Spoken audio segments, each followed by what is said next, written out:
دوستوں، بزرگوں اور نوجوان ساتھیوں، اللہ رب العزت کا کروڑہ احسان ہے جس مالک نے اپنی عطا کردہ توفیق سے ہم سب کو نماز جمعہ پڑھنے کی سعادت نصیب فرمائی۔ آج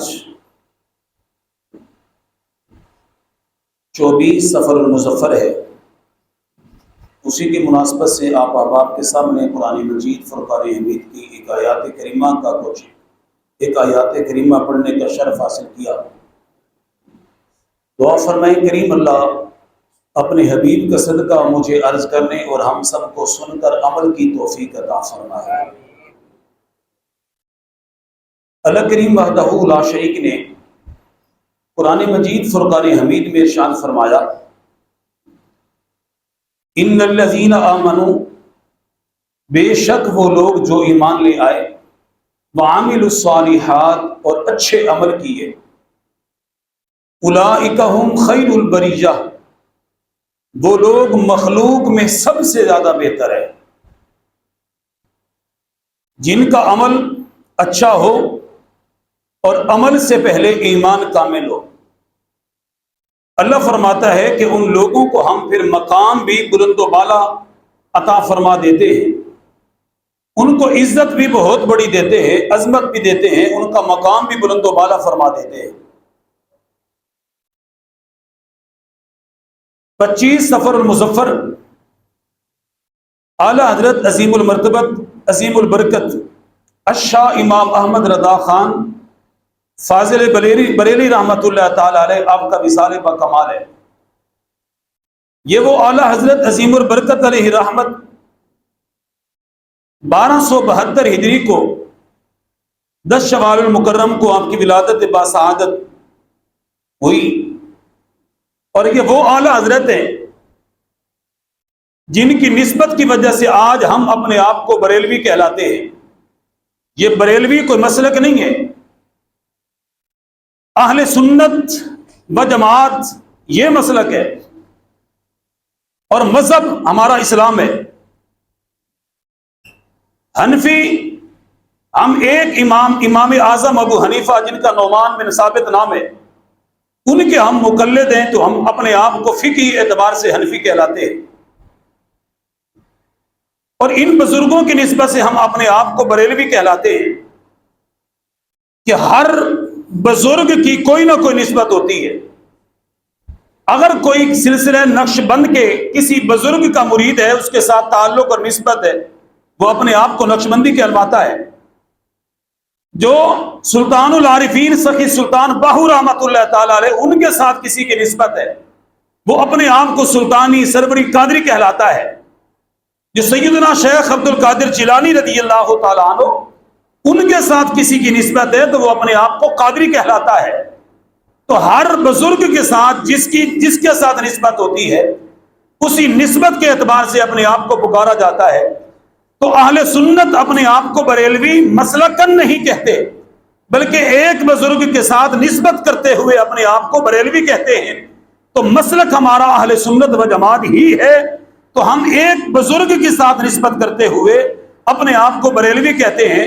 جو بریلی کے اندر جس نے اسلام کا جھنڈا بلند فرمایا اور میرے محبوب کریم علیہ السلام کی عشق و محبت کا جام پلایا تھا، اس بزرگ کی نسبت سے ہم اپنے آپ کو آج بریلوی کہتے ہیں۔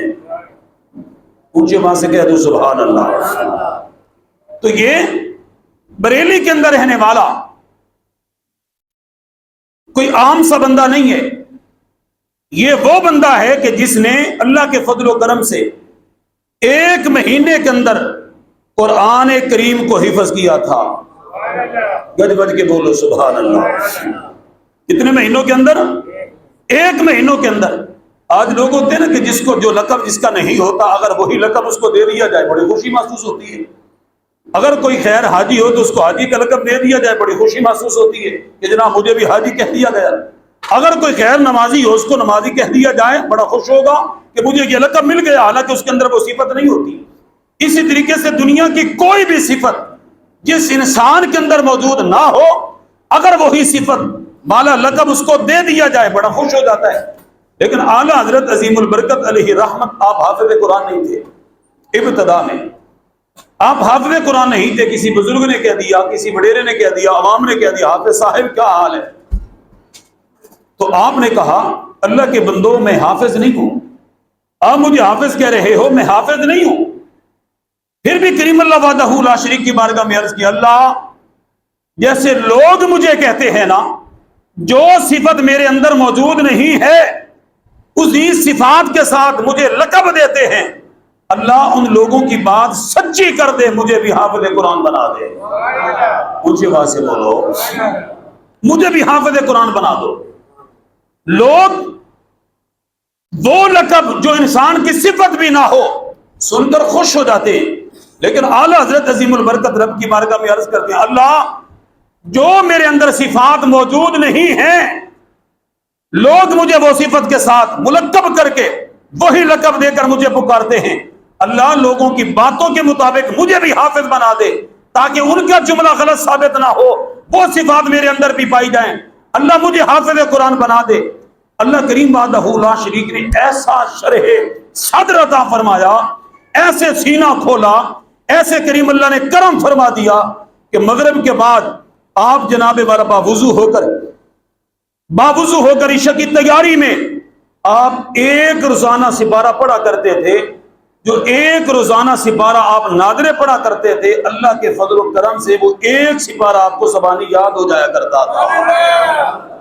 اب سپارے کتنے؟ 30۔ قرآن کریم کے اندر کتنے پارے؟ 30 پارے۔ تو ہر روزانہ ایک سپارہ پڑھنے کے بعد آپ ایک سپارے کا حافظ بن جایا کرتے تھے، تو 30 دن کے اندر اعلیٰ حضرت عظیم البرکت علیہ رحمت نے قرآن کریم کو حفظ کر لیا کہ لوگوں تم پہلے لقب دیا کرتے تھے میں حافظ نہیں تھا، لیکن اب اللہ کریم نے تمہاری باتوں کو بالکل صحیح مانتے ہوئے کریم اللہ نے مجھے بھی حافظ قرآن بنا دیا ہے۔ 30 دن کے اندر حفظ کرنے والا وہ بندہ آپ کو نظر آئے گا تو وہ بھی اہل سنت میں دلی سبحان اللہ نہیں اونچے آواز سے بولو۔ 30 دن کے اندر حفظ کرنے والا بندہ وہ تمہیں نظر آئے گا تو وہ بھی اہل سنت میں۔ اگر ماں کے پیٹ سے 15 پاروں کا حافظ پیدا ہوگا دنیا کے اندر جس کا نام روشن ہوگا، اگر آپ ان کو بھی دیکھیں تو وہ بھی اہل سنت ہی سے نظر آئے گا۔ اونچی آواز سے سارے مل کے بولو 15 پاروں کا حافظ کہاں؟ ماں کے پیٹ میں 15 پاروں کا حافظ بن کر دنیا میں آئے، اگر ان کو آپ دیکھو تب بھی اہل سنت میں سے وہ آپ کو نظر آئے گا۔ نام بھی بتا دوں، اونچی آواز سے بولو سارے مل کے بولو۔ سلطان العارفین سخی سلطان باہو رحمت اللہ تعالی علیہ جب ماں کے پیٹ سے پیدا ہوئے تو پہلی مرتبہ آپ اپنے استاد کے پاس پڑھنے کے لیے تشریف لے کر گئے، یہی کہا تھا سر جی پہلے میرا سبق سن لو بعد میں پڑھا دینا۔ اونچی آواز سے پہلے میرا سبق سن لو بعد میں پڑھا دینا۔ اتنے پارے سنائے بغیر غلطی کے، بغیر اٹکن کے، آپ نے 15 پارے زبانی سنا کر کہا اب میرا سبق ختم ہو چکا استاد جی اب آگے آپ سبق مجھے پڑھا دیں۔ تو صاف ظاہر ہے استاد صاحب کے پاؤں کے نیچے بھی زمین ہل گئی ہوگی نا، کہا ہوگا بیٹا پہلی مرتبہ میرے پاس پڑھنے کے لیے آیا ہے، 15 پارے مجھے زبانی سنا دیے، اب آگے پڑھنا چاہتا ہے، بتا میرے پاس پڑھنے آئے ہو یا مجھے پڑھانے آئے ہو؟ یہی کہا ہوگا نا کہ 15 پاروں کا حافظ ماں کے پیٹ سے پیدا ہو، استاد کے سامنے 15 پارے زبانی سنا دے۔ لیکن کچھ معاملہ ہمارے ہاں ایسا بھی ہوتا ہے کہ زندگی کے 80 100 سال گزر جاتا ہے، بعض اوقات کسی کو نماز بھی صحیح طریقے سے یاد نہیں ہوتی، دعائے قنوت بھی صحیح طریقے سے یاد نہیں ہوتی، تسبیح تراویح صحیح طریقے سے یاد نہیں ہوتی، وطروں کی نیت صحیح طریقے سے یاد نہیں ہوتی، نماز کی ترتیب کے بارے میں علم نہیں ہوتا، لیکن یارو وہ بھی تو تھے نا کہ جو ماں کے پیٹ سے پیدا ہوئے 15 پاروں کے حافظ تھے۔ خواجہ بختیار کاکی رحمت اللہ تعالی علیہ 14 پاروں کے حافظ تھے، سیدنا شیخ عبد القادر جیلانی رضی اللہ تعالیٰ عنہ 18 پاروں کے حافظ ماں کے پیٹ سے پیدا ہو کر آئے۔ جتنے بھی آپ کو نظر آئیں گے اللہ کے فضل و کرم سے اہل سنت و جماعت سے ہی نظر آئیں گے، کیونکہ اللہ نے خصوصی کرم کیا ہے۔ اعلیٰ حضرت عظیم البرکت علیہ رحمت کتنے دنوں میں حفظ کیا؟ امام محمد امام اعظم کے شاگرد فقہ حنفی کے تھے، جن کو ہم اپنے آپ کو حنفی کہتے ہیں نا، ہمارے وہ امام اعظم کے شاگرد فقہی اعتبار سے امام محمد 7 دن کے اندر قرآن حفظ کیا۔ یارو جتنے بھی بزرگ تھے نا، دین کے ساتھ کتنا لگاؤ تھا، 7 دن میں تو حفظ کر رہا ہے۔ کریم اللہ کا اتنا فضل و کرم ہے۔ وہی اعلیٰ حضرت عظیم البرکت علی رحمت پیدا ہوئے، اعلیٰ حضرت عظیم البرکت علی رحمت پیدا ہوئے۔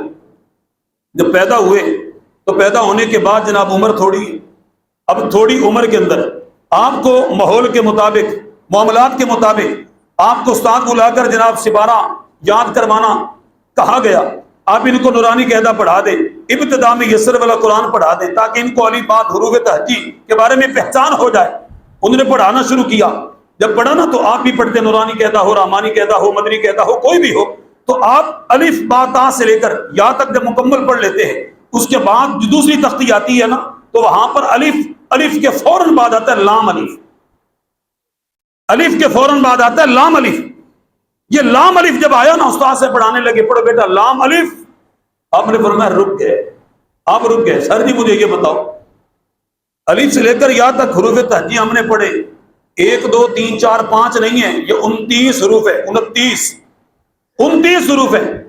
آپ نے ہمیں الگ الگ کر کے پڑھایا۔ جب الگ الگ کر کے پڑھایا ہے تو ہم نے پڑھ لیا، میں نے پڑھ لیا آپ کے سامنے، لیکن آگے جو دوسری تختی آپ نے شروع کی ہے نا، وہ آپ نے الف کے بعد لام الف کا لفظ پڑھایا ہے۔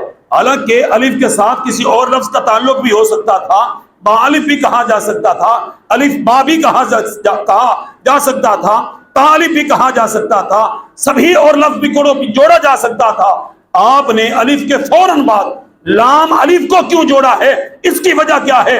اب صاف ظاہر ہے، جو نورانی قاعدہ پڑھانے والا، مدنی قاعدہ پڑھانے والا ابتدا میں ہو تو پڑھانے والا تھوڑا سا الجھ جائے گا نا کہ لام الف، یہی جواب ہوگا کہ نورانی قاعدے کے اندر، رحمانی قاعدے کے اندر، مدنی قاعدے کے اندر لام الف لکھا ہوا ہے، تو بیٹا میں نے آپ کو پڑھا دیا۔ انہوں نے کہا مجھے یہ بتاؤ لام الف ہے کیوں؟ جج بج کے بولو۔ جیسے نحوی بحث ہوتی ہے، ہمارے ہاں بھی پڑھنے کے لیے بچے آتے ہیں، وہ کہتے ہیں الحمدللہ رب العالمین، تو بحث ہوتی ہے الحمد کی دال کے اوپر پیش کیوں ہے؟ جبر یا زیر بھی تو آ سکتی تھی، پیش کیوں ہے؟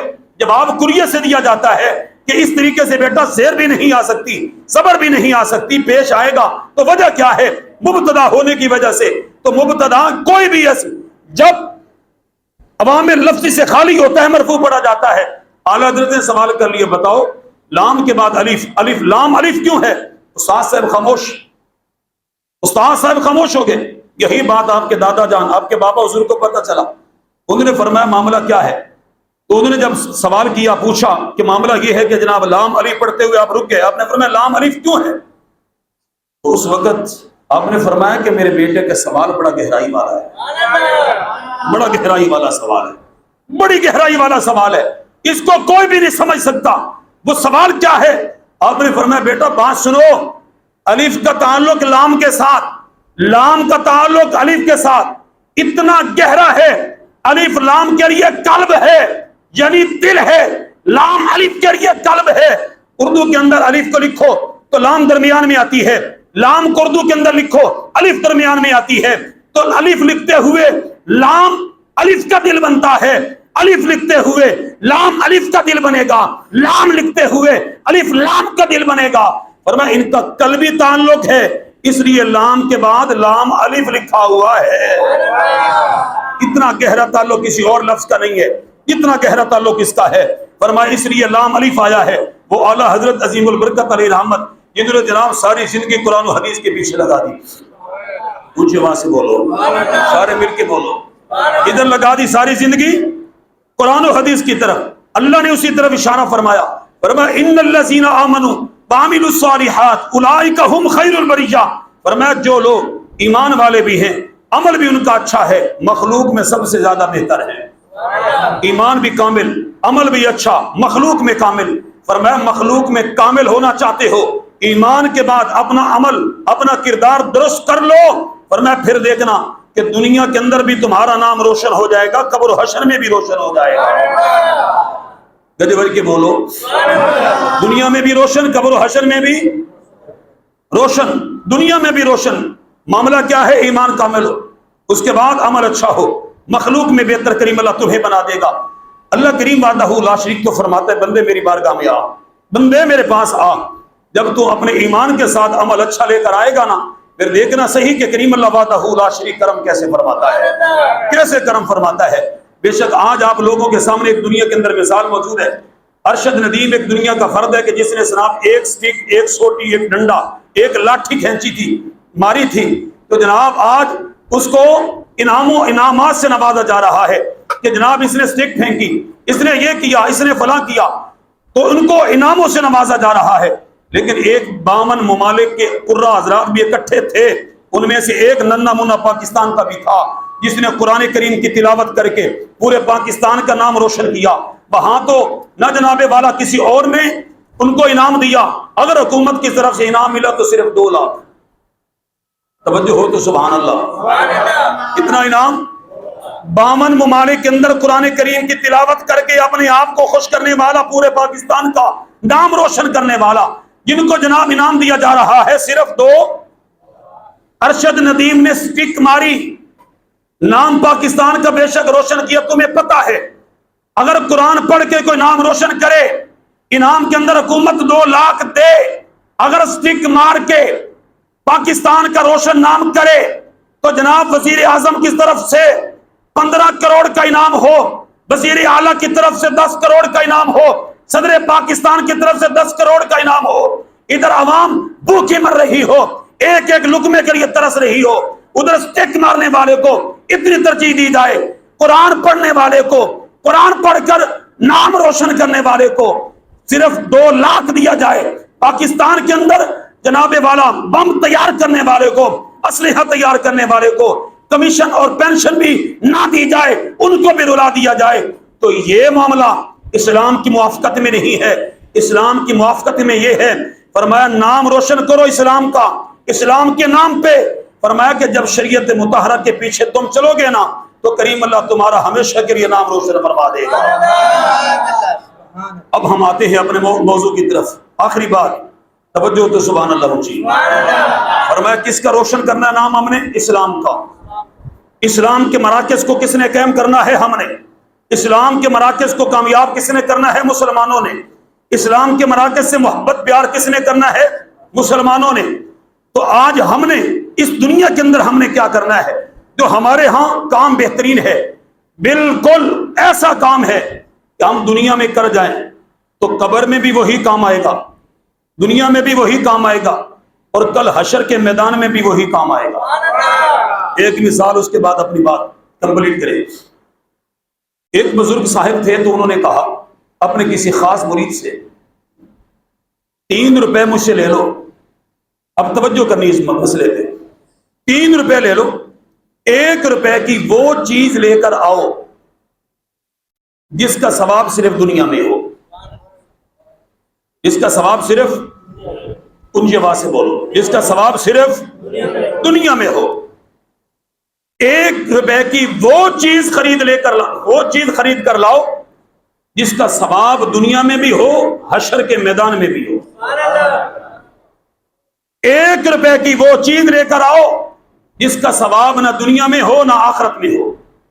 یہ آزمائش تھی مرید کی، خلیفے کی۔ 3 روپے لیے ہاتھ میں لے کر جناب والا چلا گیا۔ جا کر خلیفہ بھی کوئی عام سا بندہ نہیں تھا، خلیفہ بھی بڑا سمجھدار تھا۔ اس نے 1 روپے نکالا، 1 روپے نکال کر جناب والا فقیر کو دے دیا، بلکہ 1 روپے نکالا، اس 1 روپے کا جناب اس نے جا کر کچھ فروٹ لے لیے، کچھ کھانے پینے کی اشیاء لے لی۔ 1 روپے پھر آگے نکالا، وہ ایک مسجد تعمیر ہو رہی تھی، اس مسجد کے اندر تعمیراتی کام کے اندر دے دیا۔ 3 روپیہ نکالا، اس نے جناب والا کسی شرابی کو یا کسی غلط کام پہ اوپر لگا دیا۔ واپس آ گئے، بادشاہ نے پوچھا سناؤ کہاں کہاں آپ نے خرچ کیا؟ فرمایا سر 1 روپے کی میں نے یہ آپ کے لیے فروٹ لے کر آیا ہوں، جس فروٹ کو کھاؤ گے زہری طور پر تمہیں فائدہ ہوگا، پیٹ بھی بھرے گا، اس کا فائدہ بھی دنیا میں محسوس ہوگا۔ آپ نے بھی یہی کہا تھا نا، 1 روپے کی وہ چیز لاؤ جس کا دنیا میں فائدہ ہو، یہ دنیا میں فائدہ ہے۔ آپ نے کہا تھا 1 روپے کی وہ چیز لاؤ جو دنیا میں بھی فائدہ نہ ہو، قبر و حشر میں بھی فائدہ نہ ہو۔ فرمایا یہ میں تمہارے لیے شراب لے کر آیا ہوں، اس کے دنیا میں بھی کوئی فائدہ نہیں، آخرت میں بھی کوئی فائدہ نہیں ہے۔ اور آپ نے کہا تھا 1 روپے کی وہ چیز لانا جس کا ثواب دنیا میں بھی ہو آخرت میں بھی ہو۔ اونچی آواز سے بولو۔ آپ نے فرمایا وہ کہاں پر خرچ کیا ہے؟ آپ نے فرمایا مسجد بن رہی تھی تو میں نے مسجد پہ 1 روپیہ خرچ کر دیا ہے جس کا ثواب اللہ دنیا میں بھی تمہیں دے گا، قبر و حشر میں بھی تمہیں دے گا۔ دنیا میں کیا دے گا؟ وہ بھی رب کا قرآن ہے۔ من جاء بالحسنۃ فلہ عشر امثالھا۔ اللہ فرماتے ہیں کہ اگر تم 1 روپیہ دین کے نام پہ خرچ کرو گے تو میں اللہ تمہیں کتنے دوں گا؟ دنیا میں 10۔ 1 کے بدلے میں کتنے؟ اونچے آواز سے بولو، 1 کے بدلے میں کتنے؟ 10۔ کدھر دوں گا؟ دنیا میں۔ قبر و حشر میں رب فرماتا ہے مثل الذین ينفقون اموالهم فی سبیل اللہ کمثل حبۃ انبتت سبع سنابل فی کل سنبلۃ 100 حبۃ۔ فرمایا جو دنیا میں خرچ کرے گا نا رب کے نام پہ 1 روپیہ، فرمایا اس 1 کے بدلے میں کل قیامت کے دن 70 سے لے کر 700 تک کل قیامت کے دن عطا فرماؤں گا۔ 1 کے بدلے میں کتنے؟ 1 کے بدلے میں 70 سے لے کر 700 تک۔ اس بندے نے وہی کام کیا نا کہ 1 روپے مسجد کی تعمیراتی کام کے اندر خرچ کر دیا، فرمایا یہ دنیا کے اندر بھی فائدہ ہے، آخرت میں بھی فائدہ ہے۔ میرے آقا کریم علیہ الصلوۃ والسلام نے فرمایا من بنا للہ مسجدا، جس شخص نے بھی اللہ کی رضا کے لیے مسجد کو تعمیر کیا، توجہ بھی فرمانی ہے اور ساتھ ساتھ چندہ بھی دینا ہے، یہ آپ احباب کی انتظار میں ہو رہے گا۔ میرے آقا کریم علیہ الصلوۃ والسلام نے فرمایا کہ جس نے بھی مسجد کی تعمیر کے لیے کوشش کی، مسجد کو تعمیر کیا، مسجد کو بنایا، فَبَنَ اللَّهُ لَهُ بَيْتًا فِي الْجَنَّةِ، میرے محبوب نے فرمایا یوں نہ سمجھے کہ ہم نے مسجد کی اپنے علاقے کی مسجد کو بنایا ہے، نہیں بلکہ یوں سمجھے کہ ہم نے جنت کے اندر اپنا ایک گھر بنا لیا ہے۔ اور کل قیامت کے دن بتاؤ کہ گھر کی کس کو ضرورت نہیں ہوگی؟ کل قیامت کے دن گھر کی ہر ایک بندے کو ضرورت ہے۔ اور ہم نے اگر دنیا کے اندر کوئی ایسا کام کر لیا، ایسا فعل اختیار کر لیا کہ جس کے ذریعے کریم اللہ بھی راضی ہو گیا، اللہ کا پیارا محبوب بھی راضی ہو گیا، اور ہم اگر اپنا گھر جنت میں بنا چکے ہوں تو پھر بتائیے کہ کل قیامت کے دن کوئی معاملہ نہیں ہوگا۔ کل قیامت کے دن ہمارے لیے گھر اسپیشل بنا ہوگا۔ میرے محبوب علیہ الصلوۃ والسلام نے فرمایا اگر دنیا کے اندر تم جنت کی کیاریوں کو دیکھو نا، ان کیاریوں میں سے کچھ نہ کچھ کھا لیا کرو۔ دنیا کے کچھ باغ ایسے ہوتے ہیں کہ جو دنیا کے نہیں ہوتے بلکہ وہ جنت کے باغ ہوتے ہیں۔ جنت کی کیاریاں، جنت کے باغات کو دیکھو اور میں اس میں سے کچھ لے لیا کرو، کچھ حاصل کر لیا کرو، کچھ کھا پی لیا کرو۔ محبوب کریم علیہ الصلوۃ والسلام کی بارگاہ میں یہ سوال ہوا کہ حضور یہ جنت کی کیاریاں کیا ہیں، یہ جنت کے باغات کیا ہے؟ میرے محبوب نے فرمایا دنیا کے اندر جو مساجد ہیں نا وہ جنت کی کیاریاں ہیں اور جنت کے باغات ہیں۔ اونچی آواز سے بولو، جنت کے باغات بھی ہیں، جنت کی کیاریاں بھی ہیں۔ فرمایا اس کے اندر سے جا کر کھا لیا کرو۔ محبوب کھانے سے کیا ہوگا؟ میرے محبوب علیہ الصلوۃ والسلام نے فرمایا جب تم مساجد میں جا کر نماز پڑھو گے نا، وہاں جا کر 2 رکعتیں 4 رکعتیں پوری نماز وہاں پر پڑھو گے، ذکر اذکار کرتے رہو گے، فرمایا وہ مسجد کی جگہ کوئی عام نہیں ہوتی، یہ وہ مسجد ہے جہاں پر رب کی بارگاہ میں سجدہ کیا جاتا ہے۔ فرمایا وہ صف کا ٹکڑا، وہ مسجد کی وہ جگہ وہ تمہارے لیے گواہ بن جائے گی، اللہ یہ فلاں علاقے کی مسجد کے اندر تو نے ہمیں کتنا مقام دیا تھا نا، کتنا مقام دیا تھا اللہ، تو نے ابراہیم پیغمبر کو بھی یہ کہا تھا وَعَهِدْنَا إِلَىٰ إِبْرَاهِيمَ وَإِسْمَاعِيلَ أَن طَهِّرَ بَيْتِيَ لِلطَّائِفِينَ وَالْعَاكِفِينَ وَالرُّكَّعِ السُّجُودِ۔ اے میرے پیغمبر ابراہیم اپنے بیٹے اسماعیل کو ساتھ لو، یہ مسجد کی تعمیر و ترقی کے لیے، مسجد کی خوبصورتی کے لیے، زیب و زینت کے لیے آپ یہ کام کریں تاکہ لوگوں کو سہولت ہو کہ جب اللہ نے یہ اعلان کر دیا تھا کہ لوگ آ کر اس مسجد کے اندر نماز پڑھتے تھے، ذکر اذکار کیا کرتے تھے، اللہ وہ ہم زمین کا وہ حصہ اس بندے کی گواہی پیش کر رہے ہیں یہ بندہ نمازی ہے، جیسے تو نے زمین کے ٹکڑوں میں سے ہمیں مقام دیا ہے نا، اللہ ہم تیری بارگاہ میں یہ سفارش کرتے ہیں اس بندے کا نام ادھر سے مٹا کر جنت میں اعلیٰ مقام کے اندر اس کا نام لکھ دیا جائے، یہ بندہ جنتی ہے اور تیرا محبوب بندہ ہے۔ تو اس لیے یہ مساجد وہ ہیں کہ جن کے اندر خدمات کرنے سے، تعمیر و ترقی میں حصہ ملانے سے بندہ دنیا میں بھی قبر و حشر میں بھی کامیاب ہوتا ہے۔